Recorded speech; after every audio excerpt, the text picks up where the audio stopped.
Chapter 1. Prologue. The incident involving the disappearance of Mr. No, CEO of Dito Trading, occurred on X day of X month, 20XX. Dong Bong-soo, as usual, was cleaning up after finishing his hobby. The whoosh of running water, the whirring of the vacuum cleaner, and the scrape of sweeping didn't last long. Lastly, he rolled up the special vinyl sheet he had spread across the floor to keep blood from soaking in, and tossed it into the trash. Thud. What remained was the result of his hobby, lying there all alone. Unlike the bodies he had handled until now, this one was enormous.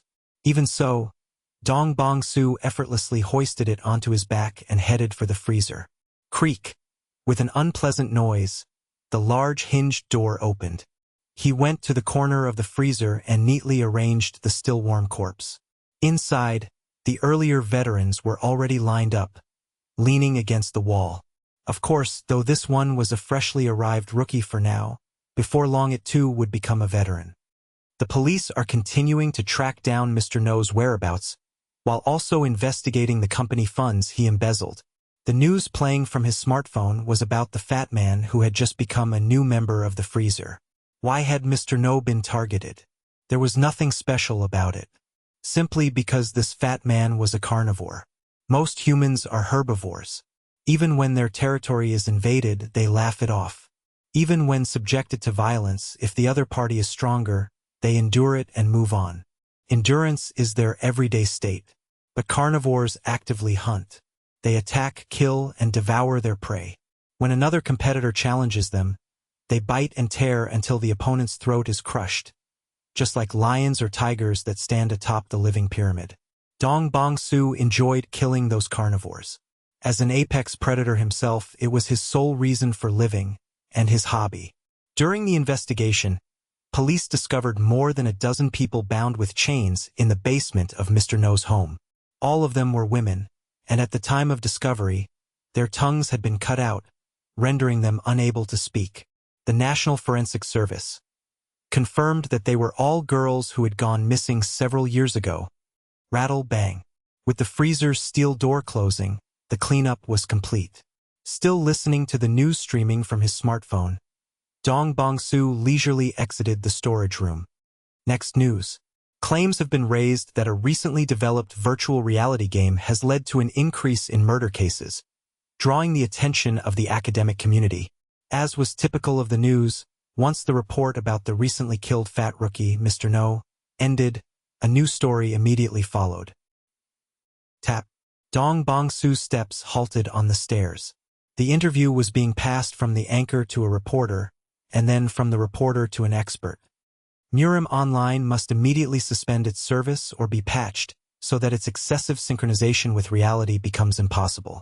By indiscriminately and vividly depicting scenes of bloodshed and the severing of limbs and heads, it stimulates murderous impulses in young students and immature adults. This has a very high likelihood of being linked to real murder cases. It wasn't unusual for the news to inform him of new prey. But, Murim Online, huh? Being told about an entirely new hunting ground was a first. Dong Bong-soo stood there for a long time, staring intently at his smartphone until the news ended. After it was over, he returned to his room and ordered a single item online. This should be fun. A Murim Online exclusive capsule. A new hunting ground. Chapter 1. Reincarnation. Abandon all hope, ye who enter this gate. The Soul Reaper Beltaruk was bored. It wasn't that he had nothing to do. There was more work than he could handle. Even now, tasks were piled up like a mountain. He was merely indulging in a brief moment of leisure. The primary duty of Soul Reapers was to collect the souls of those whose lifespans had ended, finding the dead, the dying, or those who must die, and severing the tether of the soul. That was their job. He didn't particularly dislike the work. It was simply the monotony of doing the same thing every day that bored him. Gods weren't fundamentally different from humans. They felt most of the same emotions humans did. The only difference was that, depending on their duties, they might be unable to feel certain emotions, or feel others far more intensely. The unique creator god or a perfect god that humans imagined. That didn't exist. or perhaps it did in some world somewhere. But at least as far as Belturuk knew, no such being existed in this universe. The difference between humans and gods, at least in Belturuk's understanding, was merely lifespan and occupation. If one had to add something else, perhaps a difference in strength. Even that wasn't absolute. Occasionally, among humans, there were those who trained to the point of encroaching upon the realm of gods. Their lifespans could be enormous, and their power could rival that of deities. Collecting the souls of such beings wasn't easy for soul reapers. Generally, when that happened, the reapers would be plagued with headaches. In extreme cases, the entire underworld would be put on emergency alert. Belturuk shook his head, snapping himself out of his thoughts. Like that motion, he was an exception. If only he could get rid of this eternal, snowfield-like boredom, he would actually welcome such incidents happening en masse. But such events occurred once every tens of thousands of years, if at all. Nothing like that will happen today either. As always, Belturuk took out the Reaper's register. The moment he faced the sea of text, a yawn spilled out. It really was unbearably dull. Creak. Still, he couldn't neglect his duties as a soul reaper. Being annihilated for dereliction of duty would be far too absurd. Yawning widely, he stood up from his chair and glanced over the very top entry in the register. 378-902-8376. The first Reaper number. Today's first customer. Since he had previously collected a soul from the 110th dimensional world, this one would definitely be from the 111th. Cycling through dimensions in order was a long-standing rule among soul reapers, taught by their predecessors to prevent them from being tainted by lingering too long in one dimension. Ignoring the dimensional number, he checked the entry once more. 378-902-8376.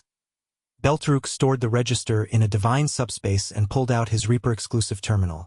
Made of black crystal, the palm-sized device was a powerful tool capable of connecting to countless dimensions. Beep beep, with a few light movements of his fingers, the surrounding scenery changed in an instant. The gray mist and cold air of the underworld vanished, replaced by the warm, humid atmosphere unique to the 111th dimension. He had teleported directly from the underworld. Belturuk manipulated the terminal again, searching for the location of soul number 378-902-8376. Republic of Korea, Seoul Special City, Gangnam District, XX Dong, XX Villa. He flew straight to the indicated location. Weaving between buildings dense with greedy emotions, he soon arrived. Though humans couldn't see it, to a Reaper's eyes, murky smoke-like auras of desire and obsession rose from every building. This was especially intense in an area like Gangnam. Today's first customer lived in a neatly kept villa. Yawn on. Belturuk poked his drowsy eyes once with his Reaper's scythe. Letting the scythe's chilling aura seep into them was his personal habit for driving away sleep. Having shaken off his drowsiness, he entered the villa. The interior was just as clean as the exterior. Despite the villa's size, there was no sign of any other soul's presence. It seemed the owner lived alone. He headed to the 5th floor, where the soul's vibrations were strongest. Passing through the wall and entering, he saw the presumed owner of soul number 378-902-8376 sitting in a strangely shaped chair. Another one of those, huh? Belturuk knew exactly what the sealed black chair was. It was a virtual reality game capsule. He didn't know how humans had developed such capabilities, but they had created a new dimensional realm known as virtual reality. Of course, it was a subordinate concept, distinct from true dimensions, but it was impressive nonetheless. Virtual reality. True to its name, it was a virtual world, meaning souls couldn't truly belong to it. Even so, souls from true dimensions could enter and exit it via those capsules. Humans themselves weren't aware of this, but soul reapers knew well that their souls were repeatedly passing through. Because of that, some high-ranking reapers took the matter quite seriously. It might still have the label of virtual, but if it continued to develop like this, could it not evolve into a genuine realm within a few dozen generations? Perhaps even within 1 or 2. An absurd, overcautious worry. Humans were variables that were difficult to control, but still, that's going too far. Snorting lightly as he dismissed the old high-ranking Reaper's concerns, Beltaruk passed through the capsule wall and entered. Inside lay an utterly ordinary man with an average face and build, wearing a headset for connecting to the virtual reality server. Beltaruk glanced at him once, then, without the slightest hesitation, raised his scythe high and severed the neck of the owner of soul number 378-902-8376. There was no blood, nor was the physical neck actually cut. A Reaper's scythe didn't cut matter, it severed only the tether of the soul. To the eye, it seemed as though nothing had happened, but the body of soul number 378-902-8376 was already dead. Chapter 2. Number 378-902-8376 in Beltaruk's eyes. The severed soul tether could be seen poking out from outside the virtual reality server connection helmet, swaying as it dangled. Normally, the soul's main body would have come out attached to that tether, but not this time. That was because soul number 378-902-8376 was currently inside the virtual reality world, enjoying a game. This was exactly why Soul Reapers could tell a soul was inside virtual reality without even logging in. Virtual reality games were quite an annoying existence for Soul Reapers' work.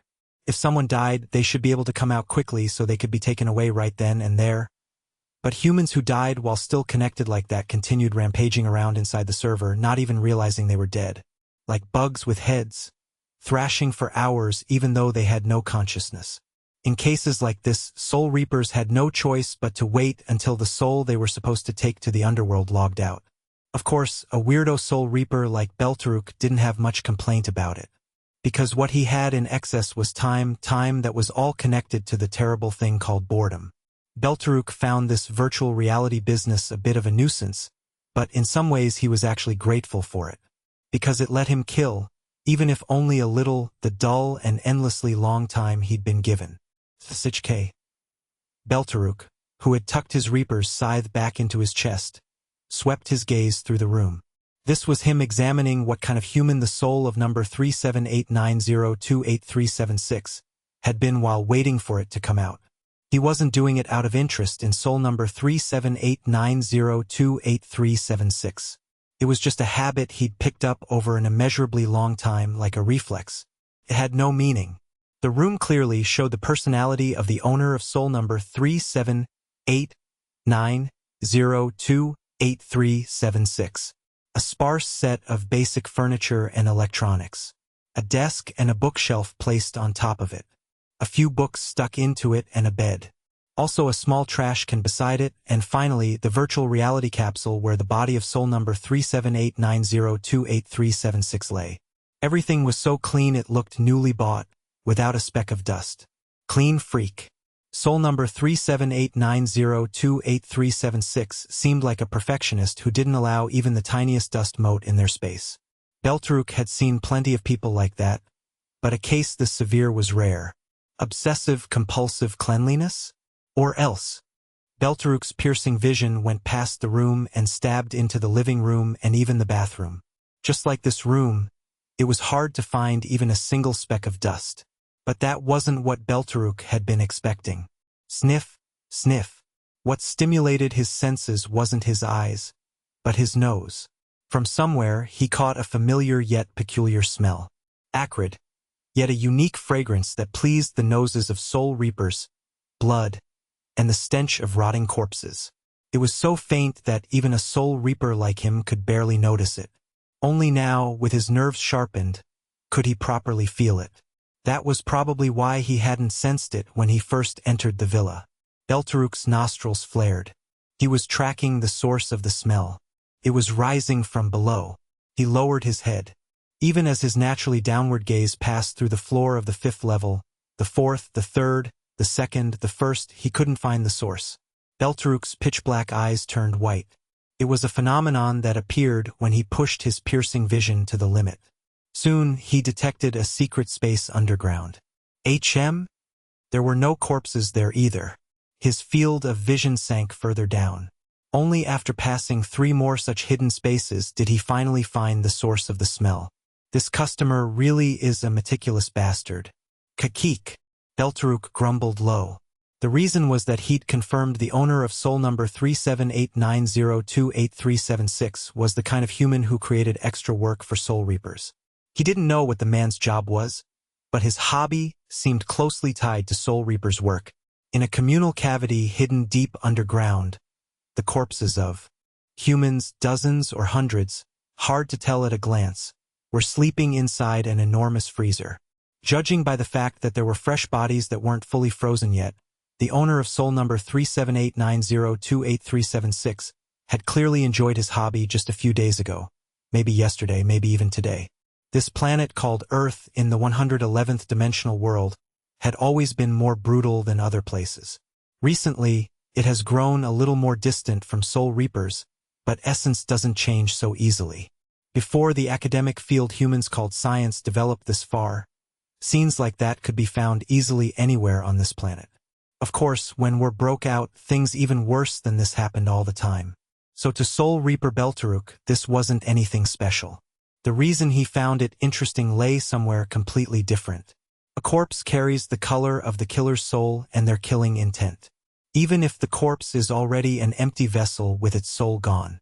From the corpses in that underground freezer, he felt purity. There wasn't a trace of killing intent. How should he describe that purity? Pure murderous madness. That was probably the right way to put it. A soul with that kind of sensibility, something hard to encounter anymore in the 111th dimensional world of today, which emphasized human rights and civilization, was exactly soul number 37890288376. Not non-existent, but rare. It was because Beltaruk hadn't come across a soul like this in a long time that a smile formed at the corner of his mouth. A pure killer starving for blood. In Earth's words, a psychopath, was it? That was Beltaruk's assessment of soul number 37890288376 of the 111th dimensional world. At that level, wouldn't it be hard for him to come back out of the 8 hells before being properly purified? Maybe he could rot in the 8 hells for 10 million years. If he was unlucky, the soul might even be annihilated before those 10 million years passed. Of course, that wasn't Beltaruk's problem. After confirming that far, Beltaruk completely lost interest in soul number 37890288376. Whether 37890288376 was the worst murderer in cosmic history or not had nothing to do with him. As a soul reaper, his job ended once he escorted that soul to the underworld. Whether Soul Reaper Yama turned that soul into a rag or erased it from existence wasn't within Beltaruk's jurisdiction. It was just when Beltaruk was about to scratch his eyes with his scythe again out of boredom. The Reaper device let out a beeping chime, an alarm. It meant the time had come to collect the soul, so he should hurry up and do his job. Beltaruk didn't think much of it since he was already done and waiting, but to double-check anyway, he took out the Reaper registry and opened it. Just like before, he yawned as he checked the target soul number. 37890288376. It matched. No problems. Just as he relaxed.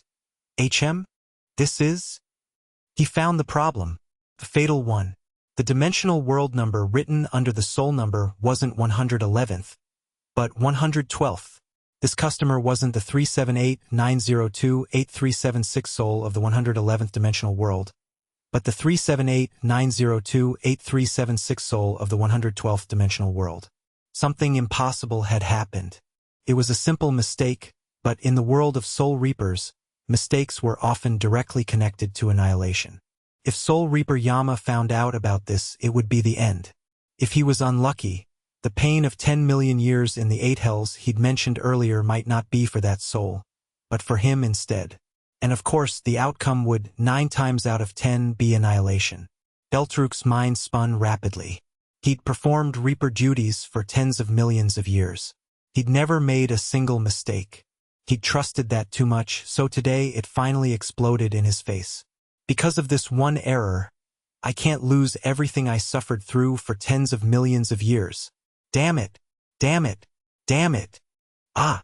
At some point, as he silently spat out damn it over and over in his mind, he recalled that incident that had shaken the underworld hundreds of millions of years ago. Soul grafting. a grotesque case where a deranged soul reaper tried to artificially create soul-conjoined twins. That reaper conducted an experiment to see whether it was possible to put two souls into one body. The method was very simple. Attach the severed soul tether onto the tether of another living soul and solder it together.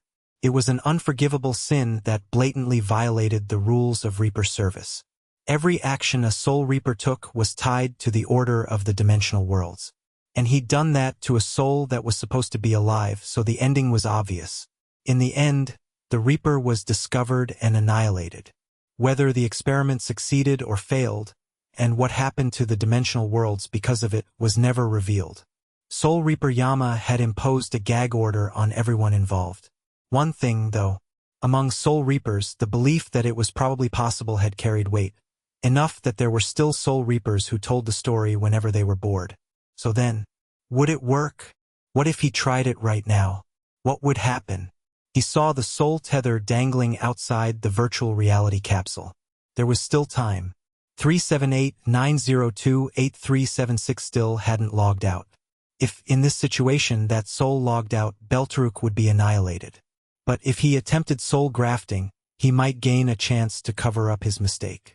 After grafting the 111th dimensional world soul number 378-902-8376 onto the body that should have died, soul number 378-902-8376 of the 112th dimensional world, and then severing only the tether of the 112th dimensional world soul number 378-902-8376 and guiding it to the underworld, all the dimensional worlds would proceed exactly as originally planned. If it worked like that, no one would ever learn of his mistake.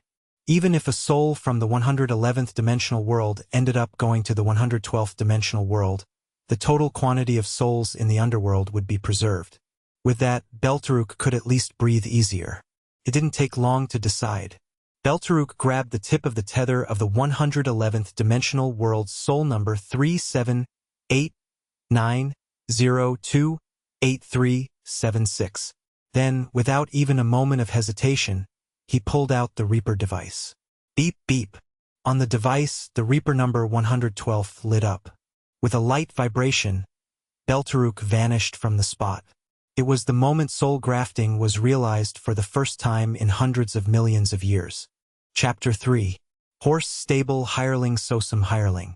It referred to someone who, unable to keep themselves fed, had no choice but to live off another household and take orders under an employer.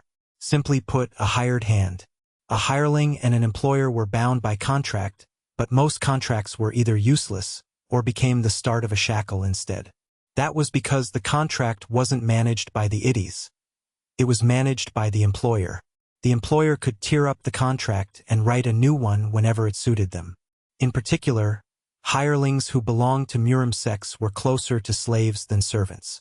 Under the principle of officials and Murim do not interfere, the iddies, unless something special happened, showed no interest in the hireling of Murim sections. They knew those people were being exploited, but by then it was no longer considered the iddies' domain. Sosum was the Danri family's horse stable hireling. He had originally been the third son of a slashingly poor hillside farmer. Life wasn't abundant, but those were happy days. Then one day, when he was 5, a typhoon struck. His entire family died, and he alone survived. After that, without a retainer household, Sosum lived by wandering and begging. Then, for the single reason that he knocked on the Danri family's gate to beg, he became the Danri family's hireling. And so, for more than 10 years, he had done the work of tending the family's horses. Needless to say, as a servant, he was also saddled with all the nasty work inside the household. Not only cleaning the estate, sometimes he had to do kitchen grunt work, and at times he even had to clean the toilet. He was called a horse stable hireling, but the only time Sosum could feel he truly was one were when he took the horses for walks morning and evening, and when he slept. His bed was the stable. Living in the stable, his body naturally absorbed the horse's stench, the rank animal smell, the rot of old hay, and the stink of manure. On top of his low status, that reek made even other low-born people shun him. For those reasons, People in the household called him not by his real name, Sosum, but Mabayansam. Ma from horse stable hireling, Bayan, because he smelled like horse dung, and Sam from Sosum Sam. Twist those three together and you got Mabayansam. To Sosum, no, to Mabayansam, the Danri family was home, but on the other hand, it was also Fengdu prison. As usual, Mabayansam was enduring another grueling day today. One of the military hirelings, Machel, had drafted Mabayansam for his own personal errands and worked him like a dog, and it was possible because it happened often and nobody paid Mabayansam any attention. Mabayansam was at the very bottom, even among the bottom-tier hirelings. The two of them had come to a weapons shop in Bongyang to receive the made-to-order weapons commissioned for the Danri family's warriors. Machel, you came? The shop owner came out and greeted Machel first. Because the Danri family was the biggest sect in Bongyang, no matter where you went in Bongyang, they were the top customer at any weapons shop. Naturally, this shop owner also supplied many weapons to the Danri family, and he was on familiar terms with Machel, a military hireling of the Danri family. We're here to pick up everything from the spear and sword lot we ordered a month ago. Ah, you came at just the right time. For a whole month I couldn't even sleep properly. Only yesterday did I finally finish them. The weapons shop owner complained in the way merchants always did, and brought out the finished goods. There were so many that only after going back and forth to the storeroom several times did he manage to pile all the weapons in front of Machel. Machel gave them a quick once-over and paid the fee. Since he wasn't going to use them himself, as long as they looked fine on the outside, he didn't care. But only the two of you came? I don't see a cart. Will you be all right carrying all this back to the Danri family? It's quite far. What's there to worry about? Look, we've got a splendid horse right here. Machel curled his lips into a grin and slammed a fist hard into the chest of Mabayansam standing beside him. Thud! Mabayansam, gaunt and nothing but bone, crumpled helplessly onto the weapons shop floor from Machel's punch. Even though he'd watched it happen right in front of him, the shop owner merely shook his head and turned away. No matter what he said, nobody would listen, and it was an internal matter of the Danri family. In Bongyang, there was no one who didn't know Mabayansam's situation, but no one stepped forward for him. People like him existed anywhere in the Central Plains.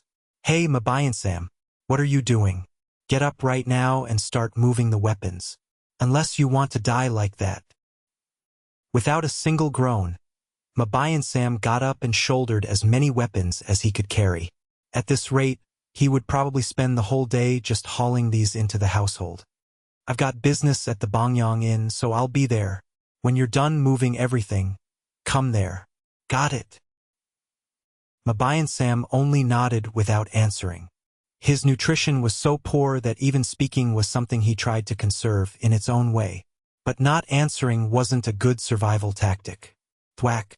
Machel punched Mabayansam in the face. Mabayansam fell to the floor again. A faint smear of blood appeared at his mouth. His lip had split. Hey, you bastard. Answer me. Answer. You think you can ignore me because we're both my surname? And no, sir. Only then did Mabayansam finally speak. Like his shriveled body, his voice was bone-dry and poor as sand, and as he spoke, blood trickled out of his mouth. It wasn't just his lip. His tongue and the roof of his mouth had also been torn badly. Thwack! Seeing Mabayansam bleeding, Machel kicked him in the face again. This time the impact was worse. Mabayansam rolled and rolled until he crashed into the corner of the shop. Even with barely any strength, he lifted his head with everything he had and stared at Machel. The whites of his eyes were webbed with burst vessels, and his bloodshot gaze said this. Why? Why? Why? Ah, because of that damn bastard, blood splattered all over the weapons. What rotten luck. Useless piece of trash. No matter what you do, you're no help. Just for that? Mabayansam no Sosum was truly miserable. Living day to day was so hard, and he wanted nothing more than to die. But even mustering the courage to die wasn't easy. Every time he tried, fear made him give up. Each time he would tell himself, with the courage it takes to die, try living hard one more time, but before long he'd want to die again. After repeating that cycle so many times, even the will to keep living had mostly run out. Unable to die, and yet unable to live. Sosum hated himself for being such a coward. Neither one thing nor the other. Feeling along the wall, he barely managed to push himself upright. Stagger, stagger. Even while tottering, he approached Machel. Tap, tap. Machel lightly poked Sosum's forehead with a finger. Then came the sneering tone. Move all the weapons and wipe every last drop of that splattered blood clean. I'll check later. If there's even one drop left, you'd better be ready to cough up a bucket of blood from your mouth for every single drop. Got it? Yes. With that threat, Machel left the weapons shop. As he'd said, he was heading to the Bongyang Inn. Sosum knew well why Machel was going there. 9 times out of 10, he was going to see Eng. Machel would spend the time there fondling Eng's soft flesh until Sosum finished hauling all the weapons. Wipe, wipe. With a scrap of old cloth the shop owner handed him, Sosum wiped the blood at his mouth. It was the only help the shop owner could offer. It was nothing really, but Sosum's eyes stung with tears. Inside the Danri family, there wasn't even anyone who would do this much for him. He was nothing but the most useless, foul-smelling hireling in the household, worse than a bug. He handed the blood-stained cloth scrap back to the shop owner and thanked him. Then, shouldering 2 spears with great effort, he left the weapons shop. Huff, huff. Ragged breaths poured out. Drip, drip. Hot sweat kept streaming down without pause. Near evening, Sosum, completely spent, finally finished moving all the weapons. Seeing him like that, the shop owner said, "How about you rest a bit? Your face doesn't look good. Like your..." The shop owner swallowed the rest, like someone about to die. He felt that saying something unlucky might make it come true. "I'm fine." Sosum said that and moved again. Every bone in his body creaked, and his muscles screamed for him to rest, but he had to keep moving. Leaving the shop owner's pitiful gaze behind, Sosum stepped out of the weapons shop. Even while wobbling as if he might die, he trudged, 1 step at a time, toward the Bongyang Inn. Maybe because he'd pushed himself too hard, his breathing was turning rough, like it might cut out, and sweat poured down in streams. If he pushed even a little more in this state, it felt like he might truly die. Even so, somehow he didn't collapse and he managed to reach the Bongyang Inn. "Stop! Why are you stopping me? Why? You fucking idiot! If you were me, would you let something like you in there?" The inn's attendant looked Sosum's filthy body up and down, pinched his nose between 2 fingers, and refused him entry. He'd always been dirty, but right now Sosum's state was truly beyond words.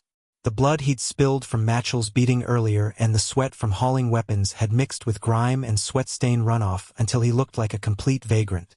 In the end, he asked the attendant to tell Machel that the job was done, then turned away. It was obvious Machel would later grill him. "Why didn't you tell me yourself? Why did you make the attendant do it?" But Sosum had no choice. If he didn't hurry back and rest, it felt like his breath would truly stop. "It's hard. I just want to rest." His heart was running toward the Danri family stable. Shabby, but his own nest, but his body wouldn't listen. He was so exhausted he wanted to lie down right on the road. At this point, it felt like if he collapsed from exhaustion and died, it might even be a relief. Damn it, damn it. Yet despite those thoughts, maybe he still wanted to live. Even more unsteadily than before, his 2 feet carried him across Bongyang's bustling streets, dyed red by the setting sun, toward the household. Heh, ha. A twisted laugh leaked out between his split lips without him meaning to. Sosum, do you want to keep dragging out a bug's life like this, even if it's only like this?" He asked himself again and again. Yes, even like this. I don't want to die. Let's live. Yeah, let's live. If you live long enough, someday a good day will come. Hey, Mabayansam. He was dying of exhaustion, and someone called him. Sosum forced open his heavy-lidding eyes to find the owner of the voice. His vision was blurry, so it wasn't easy to tell who it was, but he still lifted his head fully. Bump. He felt himself collide with someone he thought was the owner of the voice. Chapter 4. Log out. He didn't know whether he'd collided because his body tilted, or whether someone had slammed into him from the other side. Sensation was already leaving his body. Has this bastard lost his mind? A rough curse rang out. It was that voice from a moment ago. Matchel? That was what he thought at first. Thud, thud, thud. In an instant, 3 or 4 blows landed on Sosum's abdomen. Ugh! It hurt. It hurt like he was dying. Only after tasting the fist did Sosum realize it wasn't Matchel. Matchel's punches couldn't be this vicious. Like his gut was about to split open. Drool streamed from his mouth, and tears burst from his eyes. Not because he was sad, because it hurt. He'd thought he was used to getting beaten by now, but this was too painful, way too painful. If there was any silver lining, it was that the blurred vision from the pain was recovering, if only a little. Huh? NGH. Koyo? NGH. He couldn't breathe properly, so he panted and dropped to his knees. Even like that, he lifted his head with all the strength he had. An unfamiliar yet familiar face came into view. He didn't know the name, but it was one of the warriors of the Danri family. Thud. Another impact crashed into Sosum's face. Spare.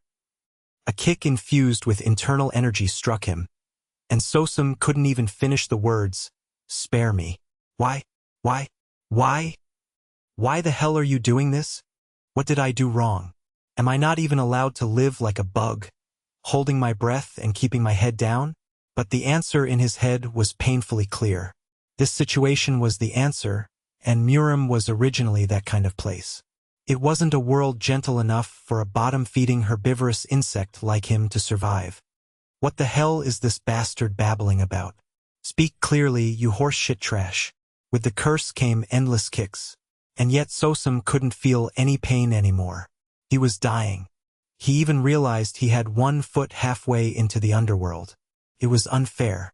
He'd only wanted to live somehow, any way he could, but he couldn't understand why the world was doing this to him.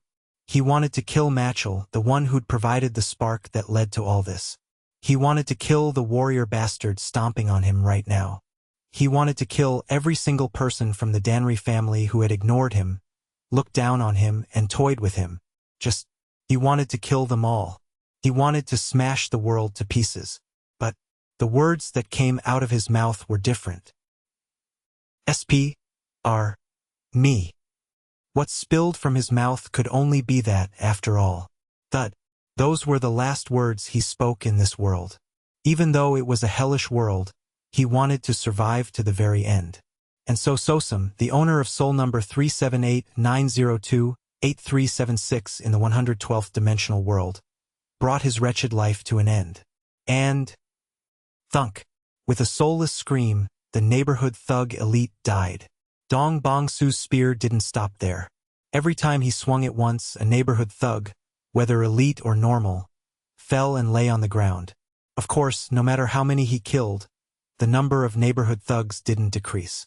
As many as fell, that many spawned again.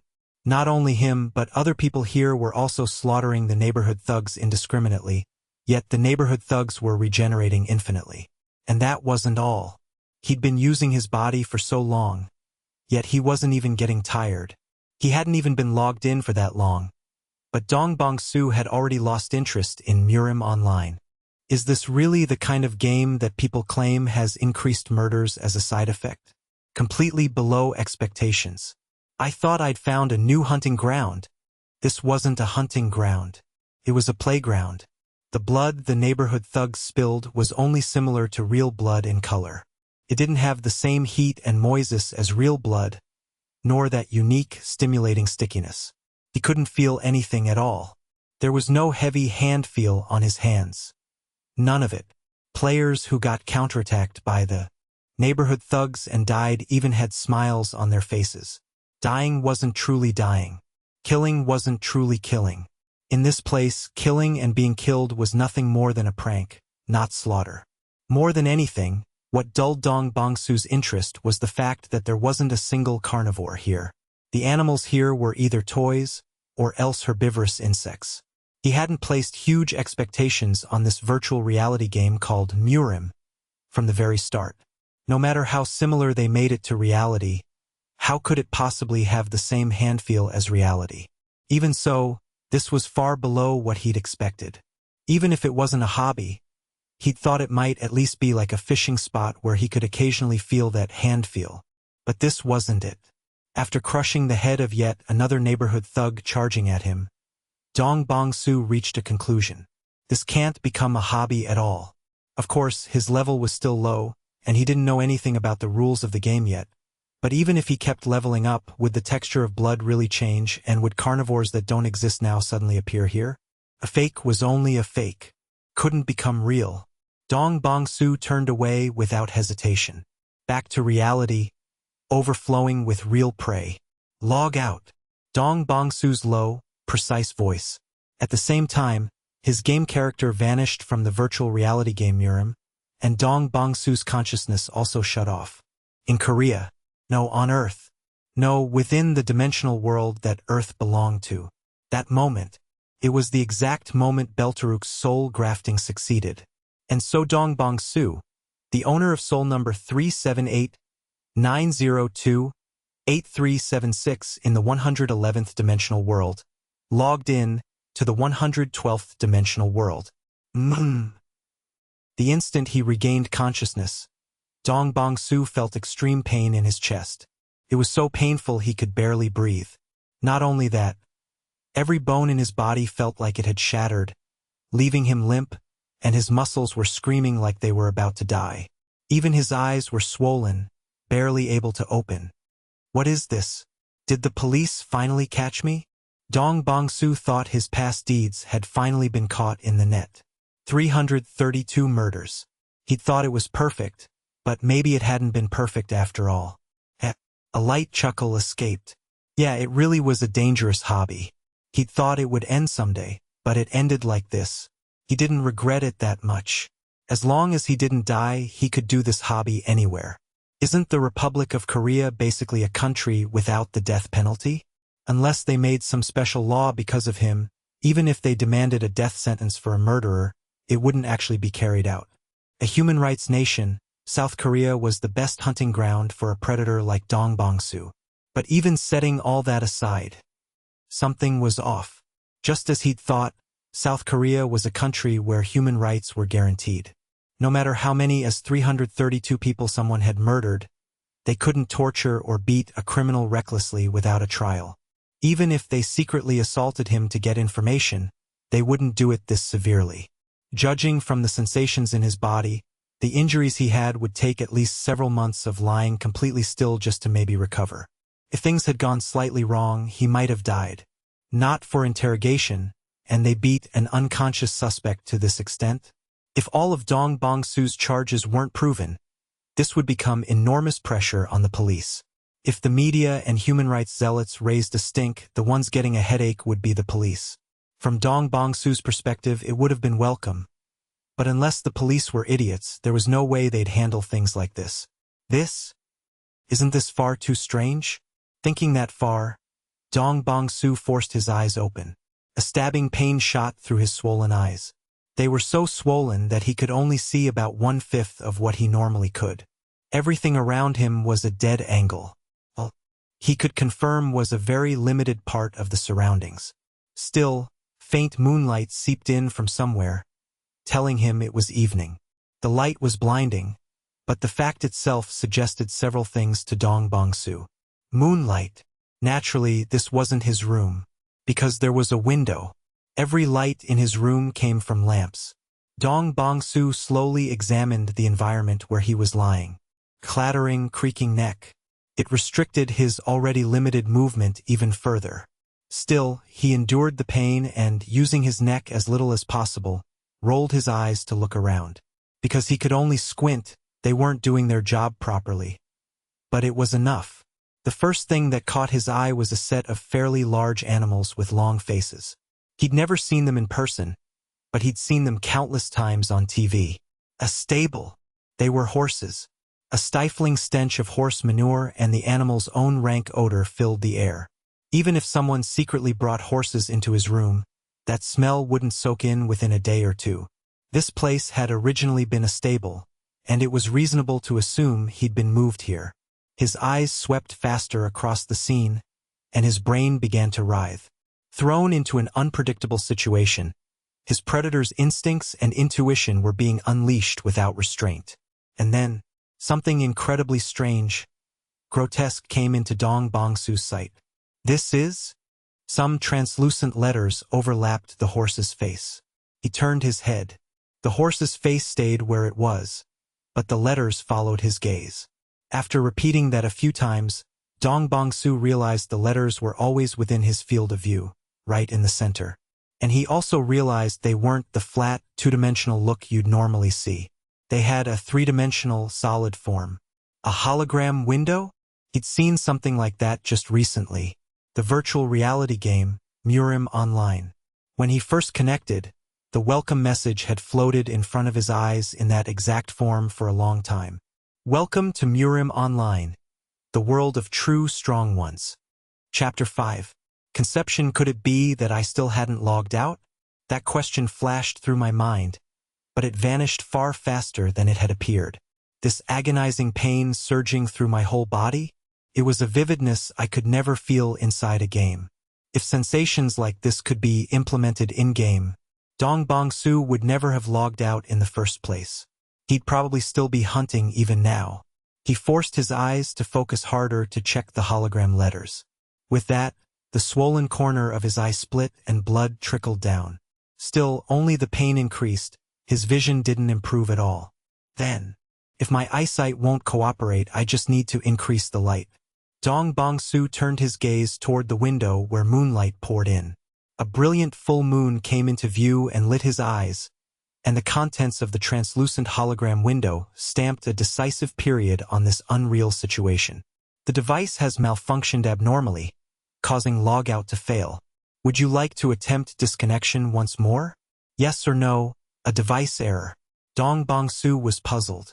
This scene that felt so real, the intensely stimulating smell, were all these sensations that tightened around his whole body, sending tingles through it, really just the result of a machine's error? He couldn't understand it. I should confirm it. Dong Bong-su raised his hand without hesitation and thrust it into the hologram. Beep dash. He saw the no button warp, and the operator's flat, emotionless voice carved itself into his brain. VRRRRR. You have selected no. Then we will return you to Murim Online. 1, 2, 3. The crackling mechanical noise slammed into Dong Bong-su's head. At the same time, it felt as if his brain were being torn apart, and he slowly began to lose consciousness. In his fading awareness, the Murim Online operator's emotionless voice rang out. Then we wish you a pleasant time with Murim Online. Matchell hadn't been in a good mood these past few days.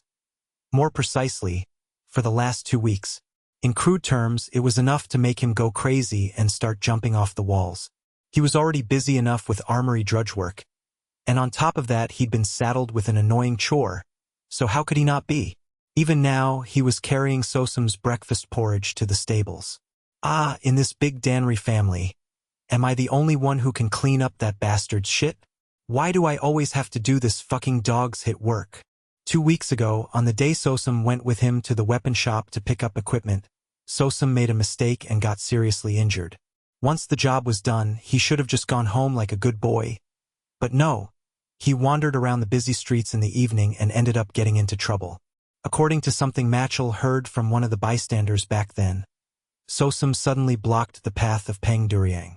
Peng Duryang was the bodyguard of Danri He, the second daughter of the Danri family head. Danri He was such a hellion that even the clan lord, Danri Cheonyu, could barely rein her in. If you blocked her bodyguard's way, you ought to count it a miracle Sosum was still alive.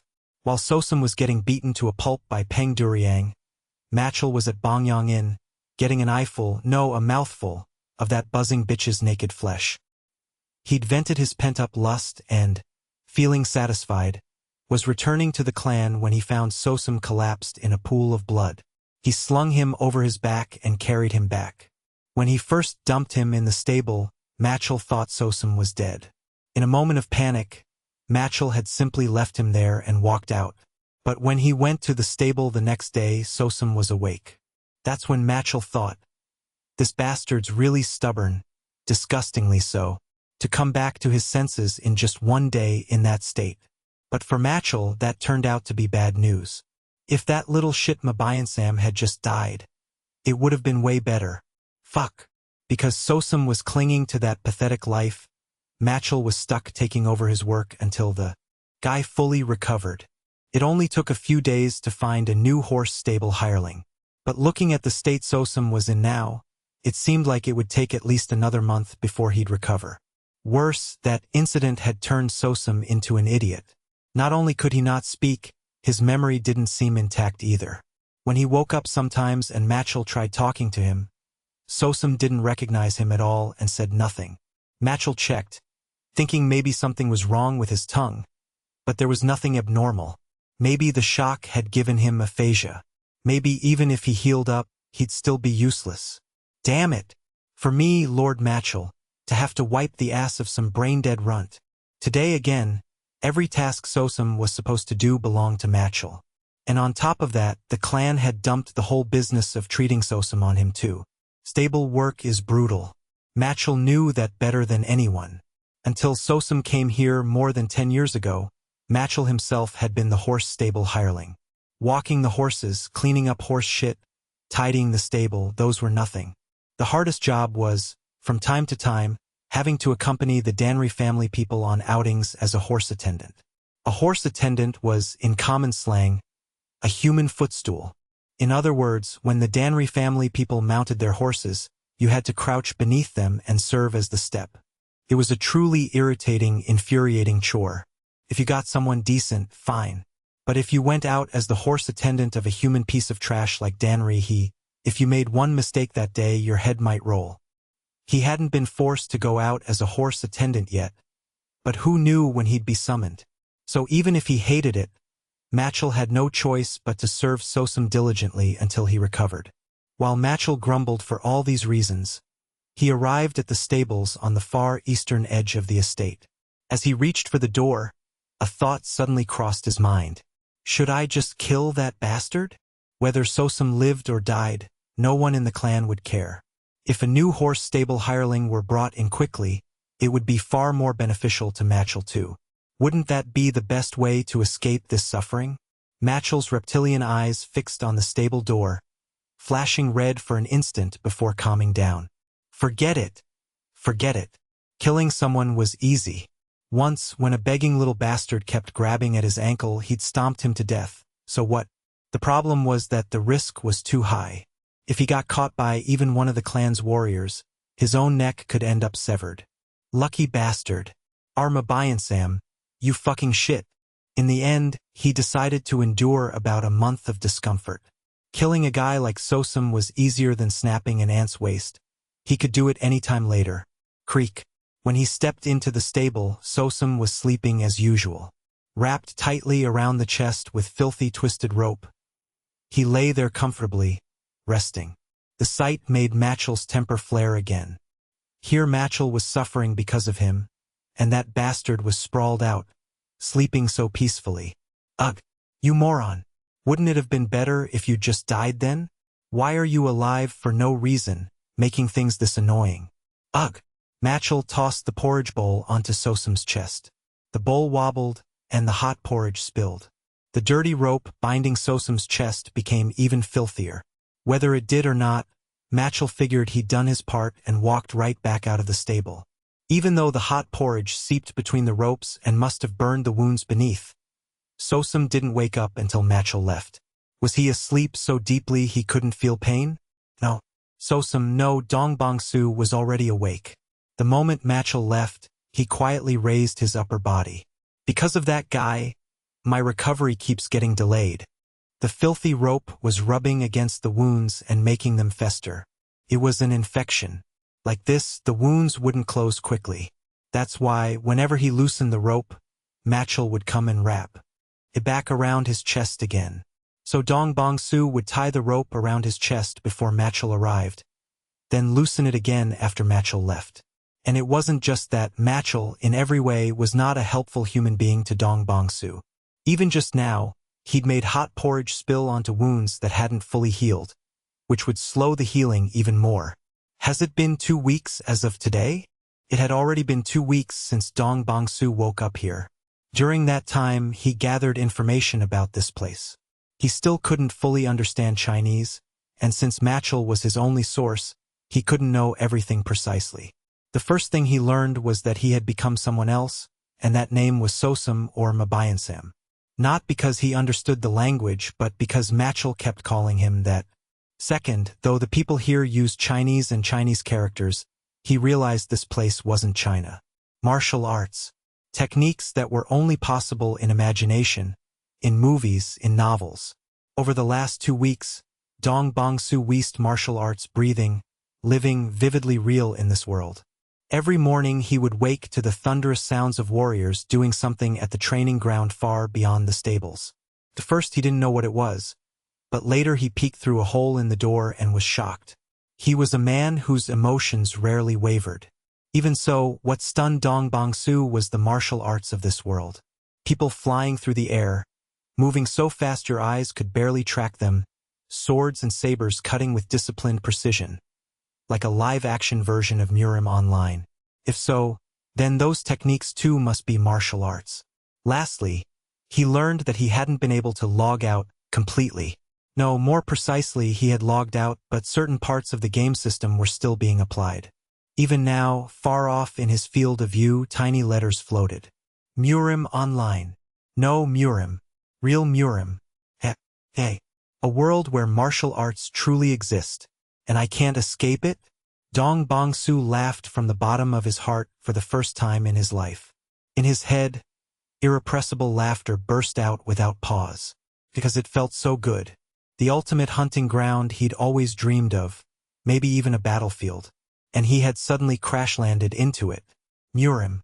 A world of iron blood where there is neither blood nor tears. He-ha-ha-ha-ha-ha. A place with no dreams, no hope. What a rapturous world this was. For a long while, Dong Bongsu laughed.